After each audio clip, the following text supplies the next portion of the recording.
How many people actually have good relationships with their mothers-in-law?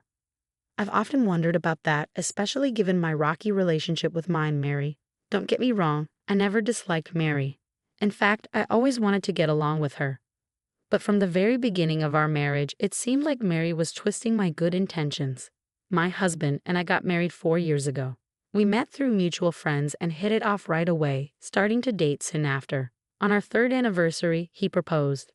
He's not much of a talker, but he's always been kind and calming, a real rock for me. So when he asked me to marry him, there was no hesitation. I said yes, and we happily tied the knot. As for my in-laws, I didn't have any particular thoughts about them before we got married. During family gatherings, our conversations were always pleasant. No snide comments, no awkward moments. I figured we'd keep a healthy distance and get along just fine. But then came our first Christmas as a married couple, and that's when the drama started. I was pregnant with our daughter at the time, though I wasn't showing much yet. I was trying to take it easy since it was my first pregnancy. However, when we arrived at my in-laws' house for the holidays, Mary immediately put me to work preparing Christmas dinner. My husband was busy drinking with my father-in-law, Bob, and didn't notice how I was being treated. Mary had me cooking, cleaning, and running around nonstop. When I tried to take a break for the baby's sake, she would snap. "What are you doing just sitting there? You need to know your place. Just because you're pregnant doesn't mean you can slack off." She forced me back to my feet and kept ordering me around. I followed all her instructions, yet the demands kept coming. So much for a relaxing holiday. By the time we got back in the car, I was completely drained. My husband should have noticed what was going on between Mary and me, and it frustrated me that he didn't seem to care. But he'd been enjoying his time with Bob, so maybe he just wasn't paying attention. I couldn't bring myself to confront him about it. After that, our daughter was born, and the following summer, we went to visit my parents. They live about an hour away, just like my in-laws, so we visit them every few months. However, Christmas at the in-laws became an annual tradition, and the pressure to visit more often increased after our daughter was born. They might just want to see her, but for me, it's been a source of stress. Every time we go, I know I won't be able to relax, and Mary will have some task lined up for me. I knew exactly what I was getting into, and if it were up to me, I wouldn't have gone. But my daughter was still young, and I couldn't just leave her behind. My husband, as clueless as ever, didn't seem to notice that Mary was making my life miserable. The only one who seemed to get it was Bob, but he's practically invisible at the in-laws' house. He never says anything to Mary, and she knows this.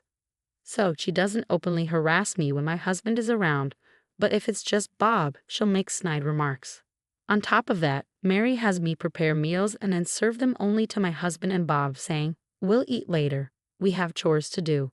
Then she eats in the kitchen, leaving nothing for me. If we all have to sit at the table together, she'll eat my portion of the side dishes and say, "Emma, you said you didn't like this, remember?"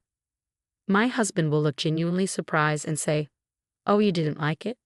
Mary will turn to him and say, "See, you have to keep track. Emma is so picky," which is nonsense. I'm not particularly picky and generally eat what's given to me. Dealing with Mary's subtle harassment had become exhausting. On one particular visit, I realized I'd only managed to eat one meal over a 2-night stay. This wasn't unusual. It had become so routine that I started bringing my own emergency snacks, like sweet bread and cookies, whenever we visited the in-laws. Since no meal was ever prepared for me, I would just eat them quietly in the kitchen afterward. Mary, of course, noticed and said, "Isn't it a bit much to bring your own food? Shouldn't a daughter-in-law show some restraint?" She mocked me, but by then I had learned to tune her out to some extent. Sure, it still irritated me, but I no longer felt like a failure as a daughter-in-law. This continued for several years after our daughter was born. By the 5th year of our marriage, I was pregnant with our second child, and once again, we went to the in-laws' house for Christmas. However, something was different that year.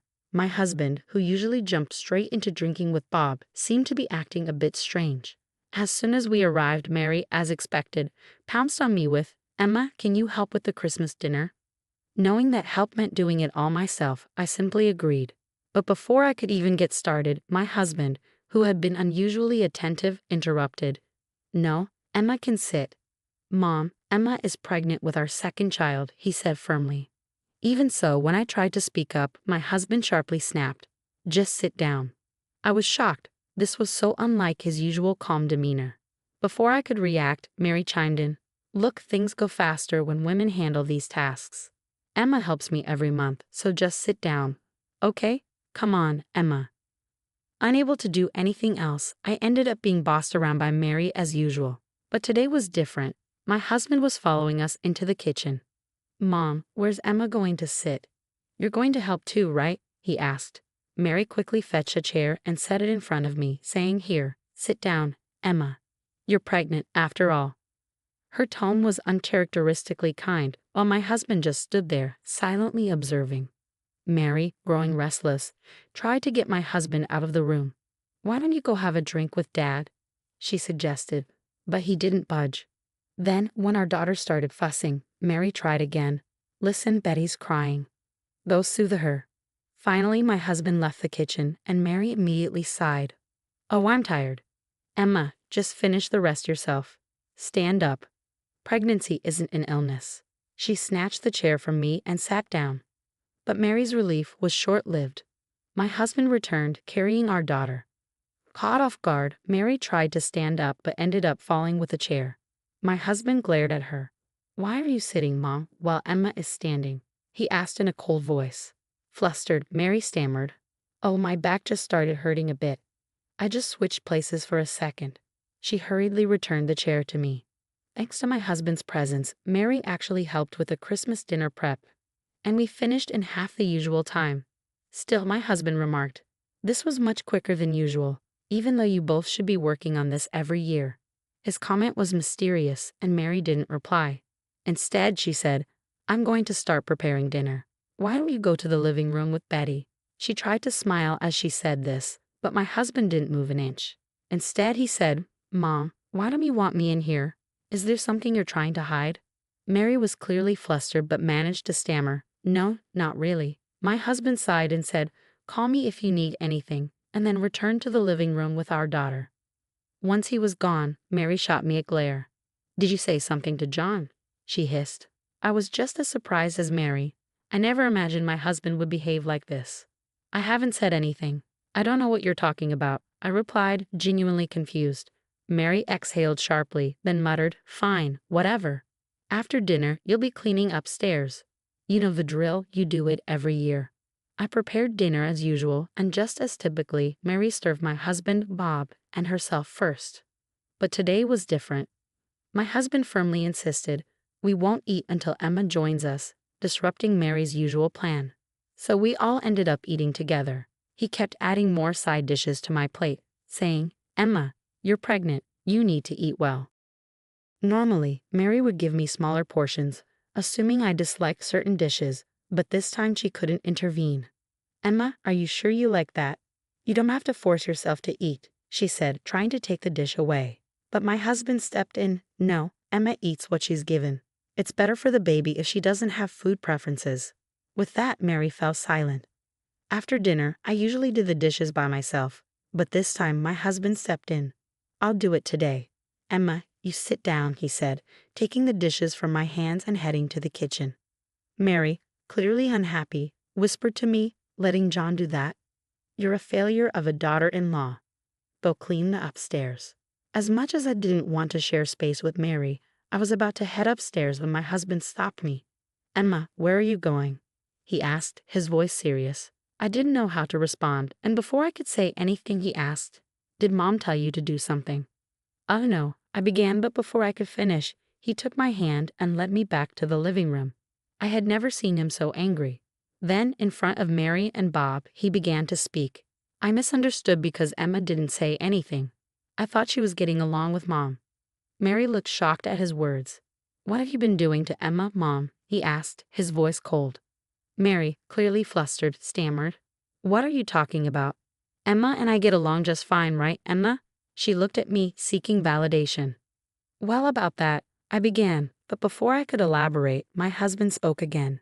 Every time we come back from visiting here, Emma seems more exhausted than ever.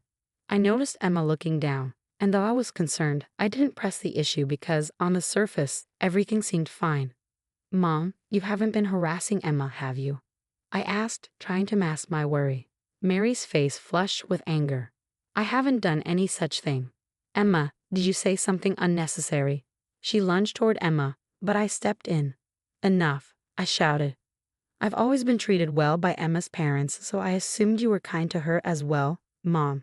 But Emma looks miserable every time we come back here. Sure, being at my parents' house might make her feel a bit uncomfortable, but that goes both ways. Yet, I've never felt unhappy when I'm at her parents' place.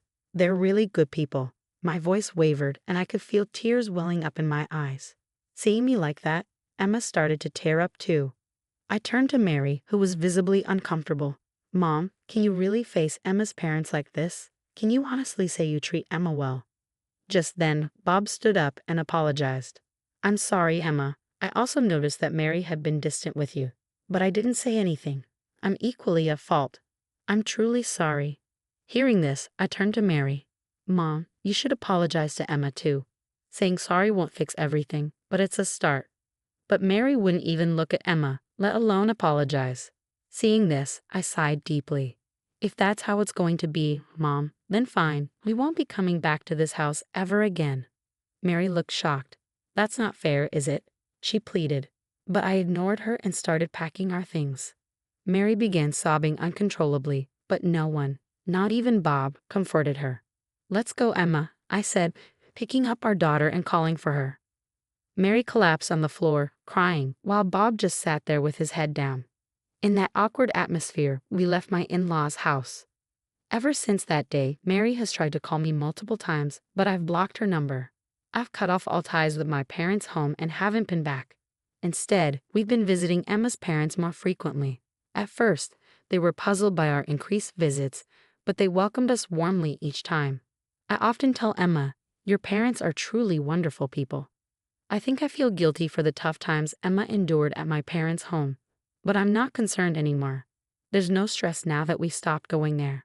In the end, I owe our current happiness to the actions we took that day. I'm truly grateful. From now on, I want to create many happy memories with Emma, our daughter, and her parents, and continue to walk a joyful path in life.